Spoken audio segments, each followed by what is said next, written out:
یہ ایک بھائی نے کہا تھا کہ بعض لوگ جمعے کے لیے لیٹ نکلتے ہیں، دیر سے پہنچتے ہیں اور راستے میں خطبہ شروع ہو جاتا ہے، تو اس کا کیا حکم ہے؟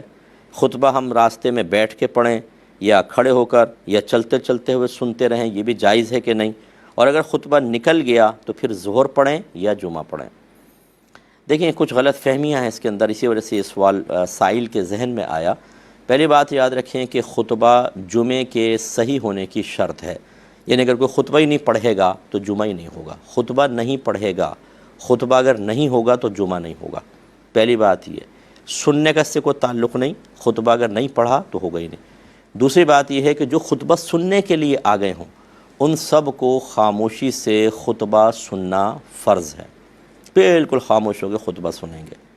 تیسری چیز یہ، فقہاء نے لکھا کہ اگر کوئی لیٹ آیا اور اسے دوسری رکعت مل گئی یا دوسری رکعت کے قاعدہ اخیرہ میں بھی آ کر بیٹھ گیا، اس کو جمعہ مل گیا۔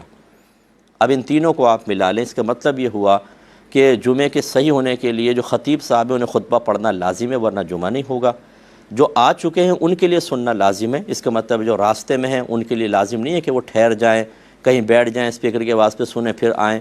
اگر پہلے ہی ٹھہر جائیں گے آتے آتے پھر آپ کی نماز نکلے گی، ایک آدھ رکعت نکلے گی، اس لیے آپ چلتے رہیں اور مسجد میں پہنچ جائیں، اور جب پہنچ جائیں اور خطبہ ہو رہا ہے تو سکون سے بیٹھ کر سنیں۔ اور تیسرے کا جواب بھی تیسری جزئی سے ہو گیا کہ اگر آپ لیٹ پہنچے حتیٰ کہ جماعت کھڑی ہو گئی تو خطبہ وہاں پہنچ جاتے تو خاموشی سے سننا واجب تھا، نہ یہ کہ خطبہ نہیں سنا تو جمعہ ہی نہیں ہوگا۔ اس لیے آپ آ کے جماعت میں شامل ہو جائیں، آپ کا جمعہ بالکل ہو جائے گا اور ظہر پڑھنے کی حاجت نہیں۔ امید ہے کہ تینوں مسئلوں سے آپ کو بات کلیئر ہو گئی ہوگی۔